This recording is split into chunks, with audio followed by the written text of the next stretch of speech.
Hello, and we're here today with Sherry Bevan from theconfidentmother.co.uk. And tell us a little bit about yourself, Sherry.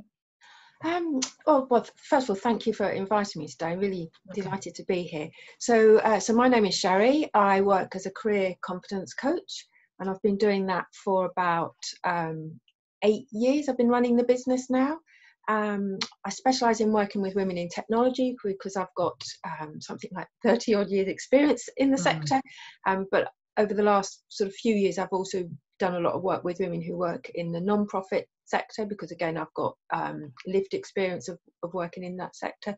So I help women who are either looking to go back into the workplace after a career break or who are actively job hunting, whether that's because they don't like where they work or they've been made redundant or whatever. And then I help women who, once they're in their career, how can they manage that career with confidence and purpose? Yeah, brilliant. Thank you. And today we're going to be talking about LinkedIn. And I would guess a lot of the stuff that we're going to talk about LinkedIn, if not all of it, is equally applicable to men as well as women, isn't it, Sherry? Oh, yeah, absolutely. So I run a LinkedIn Kickstart, and all of the modules in there, they're equally applicable no matter what industry you work in or what sector you work in, or whether you're a very high senior person in your company or if you're at the start of your career. The tips and the tricks that I share are equally applicable no matter who you are, really. So, let's talk about LinkedIn first of all. So, LinkedIn isn't just a grown-up Facebook, is it? It's a really valuable tool if you're looking for a job. Yeah. LinkedIn is so important if you're actively job hunting. And even if you're not actively job hunting, one of the things I always say to my clients is that, LinkedIn isn't just for the job search. It's for life, really. It's such a valuable tool for your career. And LinkedIn themselves, some people think of LinkedIn as a job searching tool, but it's so much more than that. It's a really good networking platform. And it's quite different to Facebook in that, obviously you can connect with lots and lots of people, but on Facebook, you probably don't tend to connect with people unless you actually know them or you're actually friends with them, kind of thing. Whereas on LinkedIn, you can develop a lot more business relationships, sort of corporate type relationships. So, when I was global head of IT, for example, I would reach out and connect with other heads of IT at other law firms because we would be experiencing similar challenges and be able to share ideas and get perspectives from somebody else. So it's not just about only connecting with people it's about building your network, which will always hold you in good stead, whether you're actively job hunting or not, because your network is so valuable, so powerful. Yeah. And was it you that was telling me that your last 2 jobs, you've contracts you've got through contacts on LinkedIn? So I'm working on a contract at the moment for a charity, and then I was on another contract before that for a charity, and actually the job I had before that as well. So the last 3 roles have all come through LinkedIn, simply by being active and by networking.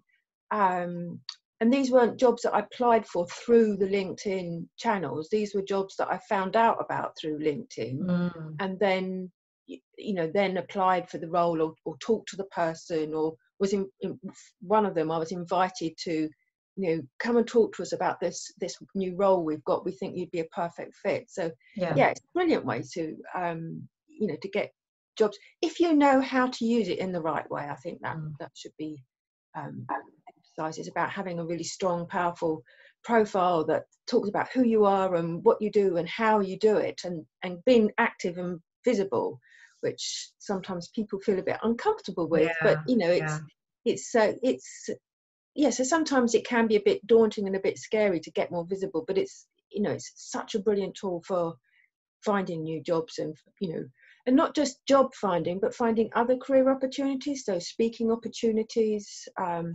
getting invites to networking events, that sort of thing. So it's a really powerful platform. Yeah. Occasionally see things for non-executive directors come up on there as well. Yeah. So you mentioned, using it right, networking, and you mentioned having a powerful profile. So let's dial it right back. And let's assume that you're either completely new to LinkedIn or you're on there and you haven't really used it much. So what would your ingredients for a really good profile be?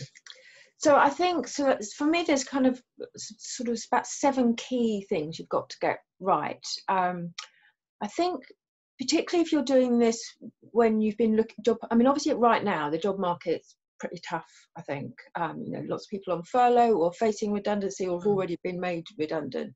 So I think the first thing when you're doing anything on LinkedIn is to, when you go on to your LinkedIn profile, is to, whatever you do, to do it with like happy, positive vibes inside yourself. So, you know, if you're about to go in and, you know, use my tips that I'll share in a moment and write your new headline or write a summary, you know, go and listen to some high energy music first, so that you're coming into this with the right energy. Because I personally believe that that comes through on your profile. So that's the first thing I say is, you know, get some happy, positive energy going before you start to do anything. So the first thing I always tell people to think about are the keywords. So when you're job hunting, you've got to know what keywords you need to include on your profile. So when I talk about keywords, I'm talking about, so for example, if you're a project manager, project manager is going to be one of your keywords. It might also be stakeholders might be one of your keywords, or risk management. You know, so think about the words that are relevant to your career and your industry, but think about those words from the recruiter's perspective. So if I was looking for a brilliant project manager, what would I type into the search box to find you? So it's always thinking your summary, your headline, your profile, always thinking about it from the recruiter's perspective, because they're going to be the ones who'll come and find you. We know that something like 92% of recruiters use social media for recruitment nowadays, and the vast majority of that, of course, is on LinkedIn. And they will come and check your profile out when, you know, if you apply for a job through normal channels, you know, through the website or via an agency, you know, most recruiters will come and have a look at you on LinkedIn. So it's important that you've got the key words that they'd expect to see on your profile, you know, in your headline, in your summary.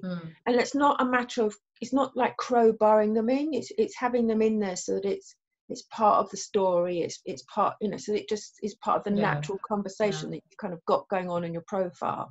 So with project management, I mean, I know there are different types of schools of project management. Say it's agile, you know, would you actually niche, that niche, would you actually weave that into your yeah, absolutely. So if you're an agile project manager, and it may well be that you're very comfortable doing agile or waterfall, so I would make sure you've got both of those words in your summary somewhere.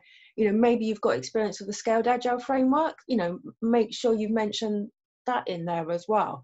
On the other hand, sometimes the hiring manager or the actual person doing the first round of recruitment might not know what scaled agile framework, for example, means, or might not know what Prince 2 means, or, you know, so you've got to make it obvious to them what it is that you do. So if you're using terminology and jargon and acronyms that are very specific to your particular sector, but make sure you've got the more English version of that terminology as well, because it's the recruiter, you know, it's not always going to be the person who actually hires you who's going to be the person doing that initial search on LinkedIn. Yeah, it could be just a recruiter general.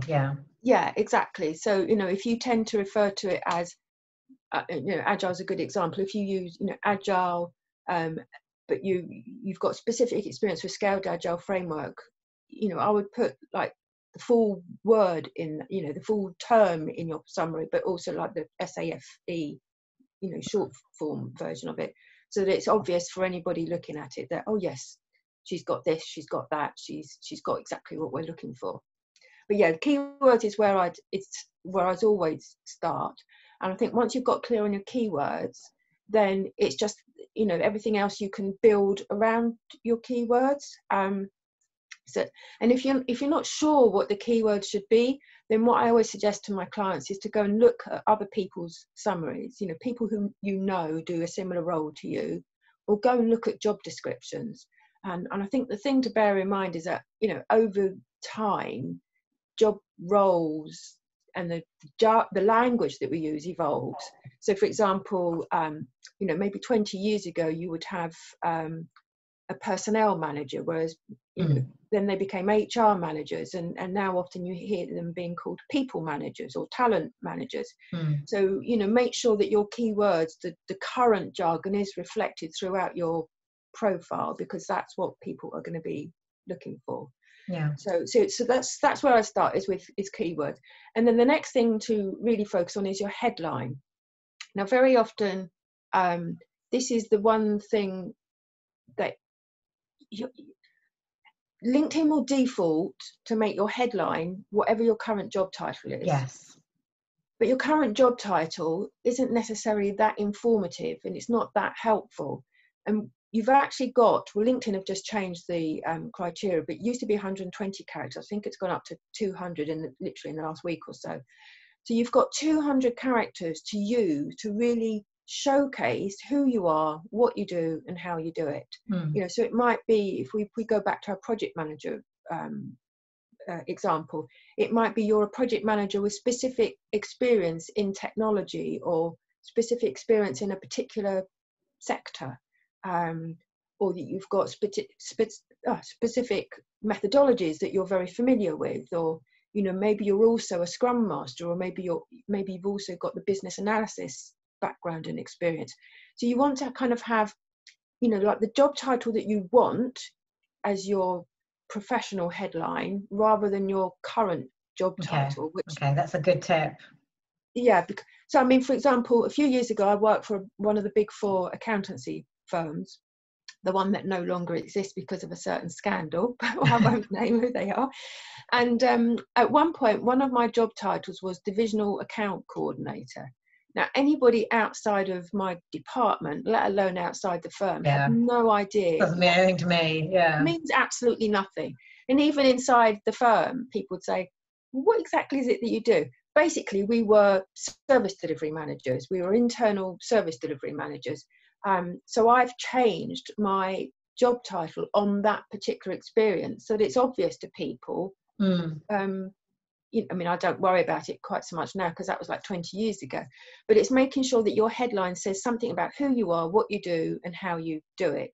And what I encourage people to do is to put like the job title that you want as your headline, and then some of the other keywords that are relevant to you, which might be, stakeholder engagement, if we're talking about project managers, or business analysis, and having those in your profile, in your headline as well, so that you'll sometimes see people using asterisks, or like the gatepost, the vertical line that goes between the things. So making sure you use every character available in your headline. Okay. I think that's a really important thing to do, because the more specific you are in your headline about what you want, then the more likely it is that you'll get found for it. The important thing to remember about your headline is when people are just scrolling through LinkedIn, or when you're commenting on posts, your headline is basically, it's the first thing they see, and it's got to hook their curiosity. It's got to encourage them to want to come in and find out more about you. So, so that's the key thing. Then the next key thing I think is important is a photo. Making sure you've got that photo that looks natural and relaxed, and a headshot rather than a full body shot, because that photo is so important to make that human connection. Yeah, I agree. When we're recruiting people, and you want to look like you're going to fit right in. So it's not, they're not going to look at you and think, oh yes, she looks like a lawyer, or oh yes, she looks like a project manager. But if you don't look like a lawyer, or you don't look like a project manager, then they'll think, not quite sure. So it's putting a question mark in their head, and that's the last thing you want to do. So having a photo that looks like you fit right in. So that might be, maybe in your industry it's normal to wear suit and tie, or a smart blouse and a suit. Maybe in your industry a bit more creative, casual look is appropriate. So it's whatever is appropriate for the sector that you want to work in. So that's the third thing. Then the next thing is your summary. So your summary, this is the one that drives me nuts when I look at people's profiles, because they've written their summary and it will say, so I've got a wonderful example of a former client of mine. When I first started to work with her summary just said real estate lawyer, and that was it. And I thought, whoa, okay, real estate lawyer, that's really helpful. You know, didn't give me any idea of what sort of real estate, whether it was big car parks you were selling, or whether it was, you know, you've got 2,000 characters in your summary, and you've got to use them all. You know, this is your opportunity to really showcase who you are and what you do. This is where you're going to be putting all those interesting keywords. It's very much like having your personal summary from your CV and putting that onto LinkedIn. But this is your opportunity in a way that you can't do so much on your CV, to kind of really showcase the best things you've ever done at work, you know, to showcase your achievements. So for example, if you've worked with some very interesting clients, you know, if you've worked at you know, say you're a lawyer and you've worked at Clifford Chance, Allen and Overy, Linklater, you know, you've worked at the top firms, or you've worked in some very bespoke, unique, you know, boutique type firms, you know, put that in your summary. Yes, it will be further down in your experience, but your summary has got to be interesting enough to get people to read down further. And, you know, they'll see your headline, they'll see your photo, and they'll think, yeah, this person looks like she could be a good fit. She's got the right job title in there. And then they're going to read your summary. And that's where you're kind of, you're not quite sealing the deal, obviously, but, you know, this is where to talk about quantifiable achievement. So, you know, what have you done? What have you achieved? If you are a project manager, what size budget were you working with? You know, if it was a £5 million budget, or if you were working with a team of, like, you know, 20 key stakeholders, or 3 different stakeholder audiences, you know, that sort of thing. That's what people notice, numbers. So anything you can do to kind of big yourself up, which I know can feel a little bit uncomfortable sometimes, but, you know, you're giving people the opportunity to make the right decision, and whether or not you're the right person for the role that they want to fill. And that's just as important, whether or not you're job hunting. So that's your summary, really, really important. And, you know, I sometimes get people saying to me when they work with me, you know, well, is it too long? And I think, well, if you haven't gone over 2,000 characters, it's not too long. You know, use every single character available, because this is your one opportunity to say, look at me and look at how wonderful I am. Which is why I say, sorry? A question on the summary side is, should you be trying to stand out a little bit with personality? You know, I keep racing pigeons in my spare time, I do salsa dancing and stuff like that, or should you be keeping it purely work orientated? I have experimented with that in the past. So for example, I used to have a look on my summary, at the end of my summary, I used to say something like, you know, that I was a runner, a dog sitter, and I love twiglets, or something like that. And sometimes that would get other people to prompt conversation with me. So I think, you know, if you feel comfortable doing that, then do it. I don't think it's a bad thing to do. I tend not to, I don't know if I have got anything like that in my summary at the moment. I mean, I keep my summary fairly fresh and updated. And that's the other thing, is to always be reviewing your summary. You know, it's all very well getting like the lovely headline, great summary, and making sure you've got all the experience in there. You need to, it's a bit like having a beautifully landscaped garden. You've got to go in and, you know, prune and deadhead and do the weeding and mow the lawn. So it's, you know, you've got that ongoing maintenance as well. So yeah, if you love salsa dance, you put that in, because it might give people an opportunity to strike up a conversation with you. And again, it's about that human connection, isn't it? So the other things I say you've got to do is, you know, make sure your experience, you can just take what you've got on your CV, and the same with on your CV is about making sure that you're talking about, not just talking about responsibilities, but talking about achievements, because anybody could be responsible for the budget management, but not everybody will actually manage the budget effectively. So again, if you've been responsible for a particular size budget, or you got the project delivered on time and on budget, you know, any of that kind of stuff that makes you stand out as a, you know, whether that's a project manager or a business analyst or whatever. And then, so once you've got your profile in a reasonably good state, then the things I think are really important for you to do is to make sure you've got recommendations on there. and have recent recommendations. So in some ways, if you've got no recommendations, that is, in my view anyway, it's better than having recommendations that are like 15 years old, because I look at the recommendations 15 years ago and I think, crikey, what have they done in the meantime then? That they've, annoyed everybody, that nobody could write anything. Whereas if you haven't got any recommendations at all, I just think, oh, you've not got round to asking for any. So ask for recommendations from people that you work with, people you used to work with, people you've done, that you've met up through networking, in like user groups. You want anybody that can testify to your skills, your experience, your qualities. If you're a very detailed person, or if you're a strategic thinker, you want recommendations. And I always say, you need to have those recommendations. They've got to be, if they're more than 18 months old, then you probably need to start thinking about getting some new ones, and always keeping that as something that you do on a regular basis.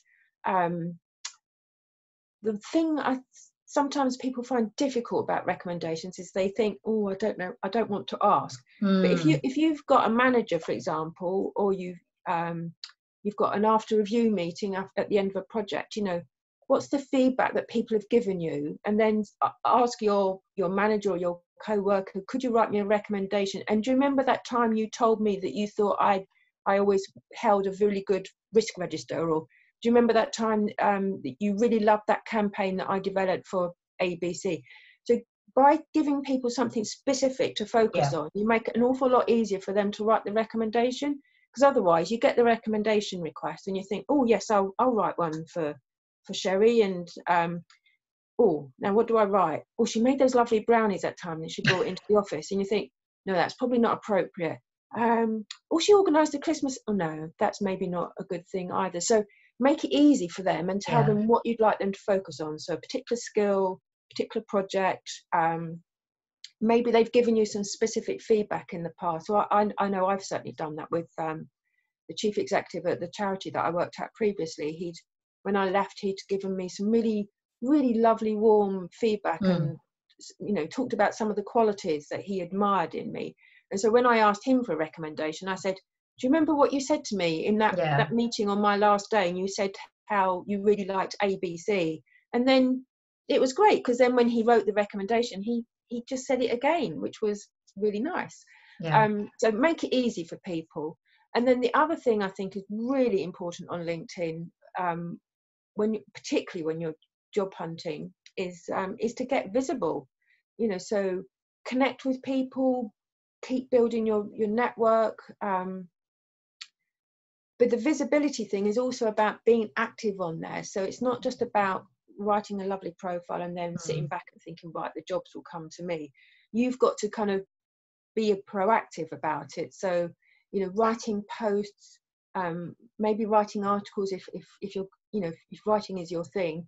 If you don't want to write your own articles, then share articles that other people have written, or comment on other people's articles, because that's what gets you noticed. So if somebody's written an interesting article about I don't know, flexible working, under COVID-19 and the benefits, and you've got something new to add to that, a new thought, a new idea, then put that in there, because that's what's going to get people interested in you. But it is always thinking about those keywords, the things you want. You need to know what you want to get known for, whether that is being, the best real estate lawyer in the world, or the best project manager in the world, or the best Salesforce administrator. Think about, what do I want to get known for, and comment relevant comments. Keep it relevant.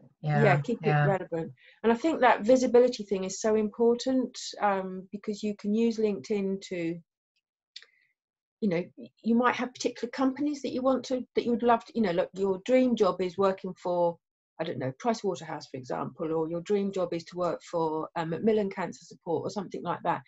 So go and look at those people, those employers, and look at their connection. Who is listed as an employee? Do you have a mutual connection, and could you get an introduction to that person? Gently stalk them on LinkedIn. So if go and look at their profile, and if they've written an interesting post, or an article, comment on there. I mean, it's all about, if you're in a face-to-face networking event, you'd probably walk up to people and introduce yourself and say, oh, hi, I'm Sherry, I'm working on the Salesforce implementation at ABC company. I heard you're doing the same. I'd love to share some ideas with you. So treat it, you can network in the same way. Obviously it's a little bit different, but, gently stalk people. I mean, stalk is not quite the right word that I'm looking for, but I don't know what the nice way of saying that is. But, just, keep an eye on them and see what they're up to and develop that relationship, build that connection in the same way as you would if you're going to a face-to-face networking event. I think that's really, really important. But it is just about getting out there and being visible. And I think sometimes it's about, sometimes the first time you write a post or the first time you write an article, you think, oh God, this is scary. Exactly. But it's only scary the first few times. After a while, you just get used to doing it. And it's, so once you've got, you never have to do it more. You only have to do the first time once, after that, you've done it before, you've got the experience. So, it's about feeling that fear and doing it anyway and kind of stretching your comfort zone, going beyond your comfort zone so that you feel more comfortable about doing it. And the other thing to remember, like Facebook, I might write a post or a comment or put something out there. Not everybody's going to see it. So it doesn't matter. And I'm a bit of a perfectionist. So I used to, I've given up worrying about, if I make spelling mistakes or typos and stuff like that. I still make spelling mistakes and typos, and if I notice them, I might go in and correct them. But it's letting go of the perfectionism. You don't have to be perfect, because most people won't notice that you made a typing mistake, or that you've, it doesn't matter if you write something controversial or something that's unpopular. In some ways, I think that's a good thing, actually, because it means people notice you and think, oh wow, she's really dead against, I don't know, I can't think of anything, but it's just about being visible and feeling that fear and just doing it anyway, and recognizing that nobody sees everything on LinkedIn. People sometimes worry, oh, will my current employer see me post that? And that's why I think it's so important to always be active on LinkedIn, because then it doesn't matter whether or not your current employer sees it, because if that's the way you've always been, if you're always active on LinkedIn, then you can ramp it up a little bit when you're actively job hunting, without anybody thinking it's a bit odd. I remember when I worked at the law firm, I used to teach the lawyers how to use LinkedIn. So I always reckon if I can teach lawyers, I can teach anybody. But I would always be able to tell if one of my staff was actively job hunting, because suddenly they get very active on LinkedIn, or they start updating their profile and they suddenly start getting recommendations. I think, oh, that's interesting. And sometimes I think, oh, that's interesting, about time. Glad you're going, kind of thing. Other times I think, oh, I don't want to lose this person. So it would give me a little, what can I do to make sure I keep that person? So, it can work in your favor. So actually, talking about being sort of open on LinkedIn, I mean, occasionally I come across people whose profiles, they say things like, "Oh, currently looking for new opportunities." Do you think it's great to be upfront about that, or would you be a bit more covert about it? I think it depends on. I think the key thing is, if you do say something like "currently available" or "seeking new opportunities," don't put that at the start of your headline. Because when I go and look at my LinkedIn feed and I see people have commented on things, if the only thing I can see about you is currently seeking new opportunities, it tells me nothing about who you are and what you do. Whereas if I could see project manager experienced, Salesforce implementation manager, for example, I'd see straight, and then it said currently seeking opportunities, I'd see straight away, oh, a Salesforce person, I'm looking for a Salesforce person, and then it will attract me to go and look at your profile. Whereas if the only thing it says is currently seeking new opportunities, I don't go and look at your profile, because there are thousands and thousands of people currently seeking new opportunities. Why would I go and look at your profile any more than anybody else's? So it's always thinking about it from your network's point of view. and making sure, you know, that you've got all those relevant keywords in there, because that's what will get you found in search results. And then maybe having, you know, currently available or seeking new opportunities in your headline at the end, or in your summary at the top or at the bottom.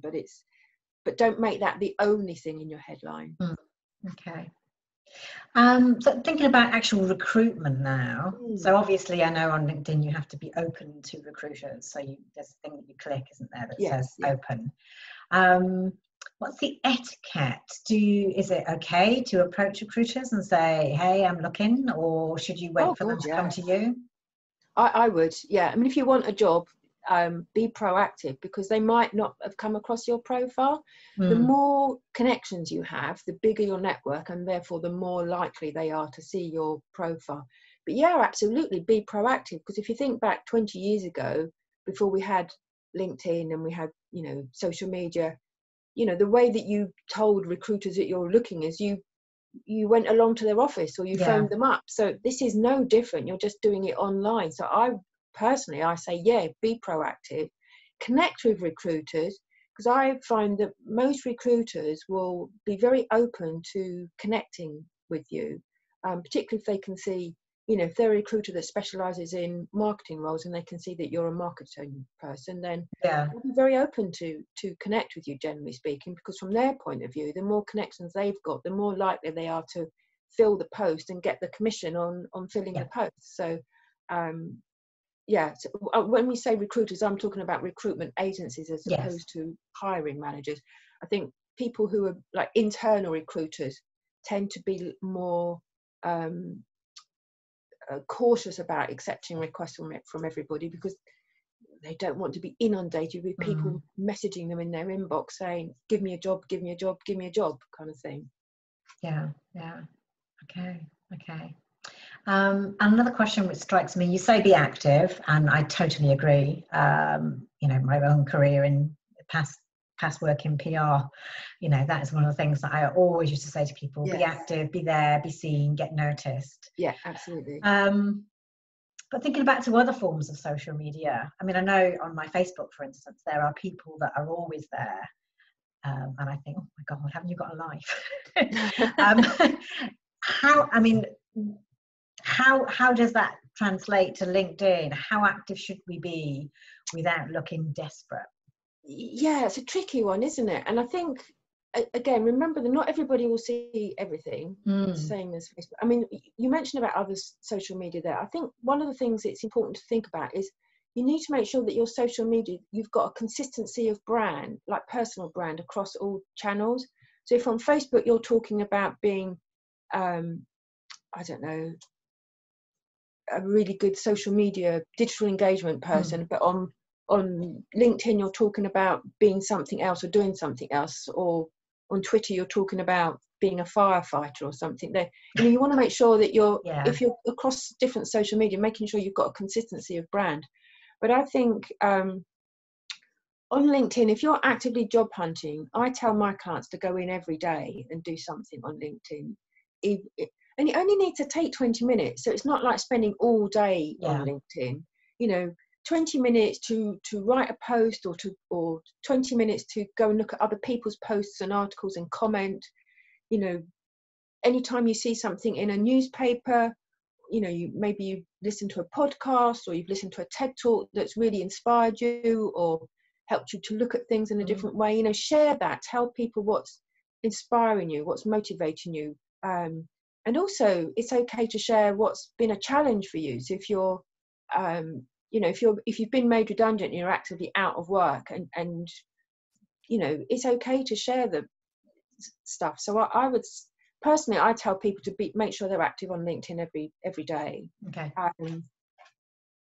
I think it only comes across as desperate if every day you're saying, "I really need a job, I really need a job, I really need a job." Then sure, it comes across as desperate. But if you're in there every day talking about, you know, what's worked for you with stakeholder engagement, or you've listened to somebody talking about agile methodology, and you learned a different way of looking at things. You know, if you're talking about the things that set you apart, like your expertise, you're demonstrating that you're still in touch with what's going on. So I think yeah, it could look desperate depending on what you write, but if you're just being active and being visible and getting seen, then I think it's fine to be in there every day. Okay. Yeah, and I know certainly when I've been job hunting, I'm on LinkedIn every day anyway, because it's a large part of what I do with the training that I do, and obviously as a career coach, you know, I'm helping women get active on LinkedIn, so I am in there every day. Got to walk your talk, yeah. Got to walk my talk, yeah. But when I'm looking for new, you know, because I typically like to have a contract running alongside my coaching practice. I like to keep one foot in corporate still, so that I, you know, have got a real feel for what the real challenges are. But yeah, I get very active on LinkedIn when I'm looking for my next contract, because that's how people notice you. Yeah. Oh, it's brilliant. Thank you. There are a lot of tips and ideas there. And just something for me to add, I know posting on LinkedIn, I often find questions very helpful. As in me asking a question and then people jump in with their replies and their thoughts. It's a great way to get a conversation going. Yeah, I think anything you can do where you're keeping that conversation going and getting that engagement, you know, because the more engagement you get, the more people will likely to see your posts. So yeah, asking questions, reminiscing about things as well, as I've found been very powerful. I mean, when I first started in technology, we had the disk drives that were, you know, sort of like that big, that we had to literally unscrew from the computer. And maybe there were 256 meg drives, or 128 or 256. And I guess it's showing my age as well. But if I ever talk about like the Wang systems and the drives that we had to dismount virtually and then we could dismount physically, then I, you know, reminiscing about the way that things used to work is always seems to get a lot of comments and engagement as well. Yeah. Yeah, no, for me in PR, it would have been the equivalent would be using the old fax machine and faxing out press releases, spending a whole day just standing over it, feeding it. Yeah, or the old telex machines where you used to have to type the telex, you know, and then get the tape, the ticker tape, and then feed it through the machine. And I used to take the shortcut and just, because I got fed up with doing that and it was taking too long, and I would do the naughty thing, go against the company rules and just bash the telex straight out live, because I knew that my typing was accurate. But yeah, it's stuff like that people often gets people think, because I think, oh yeah, I remember that. Yeah. Wow, great. There's so much there. Anything else that you'd like to add that we haven't covered? I don't think so. I think the thing is, when you are job hunting, and particularly if you're doing it because you're facing redundancy or you've been made redundant, it's like, you know, surround yourself with positive people so that you can stay positive. You know, find the positive people on LinkedIn, look at what they type, and, you know, make sure before you're putting stuff out there that you've got that happy, positive energy inside you. Slagging off your old company is a bit of a no-no, isn't it? However badly you may feel you've been treated. Yeah, however badly, you know, because we all know logically, don't we? The redundancy is not personal. It's not about you. It's about the role. But that doesn't, we all feel it personally because it feels personal. So I think, you know, be very wary about saying anything that, you know, because you never know, your manager might end up as being your manager in the next company that you work for. Or, yes, I just really steer away from doing anything like that. It's, it might feel like that's the right thing to do, but do those sorts of rants in private with somebody that you trust rather than out in public. Yeah. Wise words.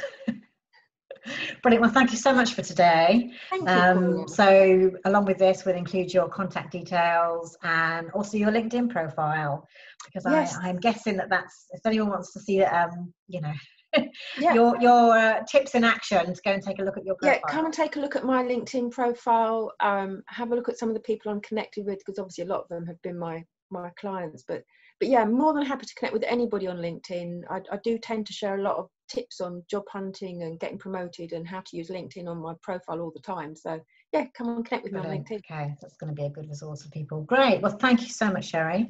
Thank you, Paula. Yeah, thank you so much for today. Bye-bye. All right, great.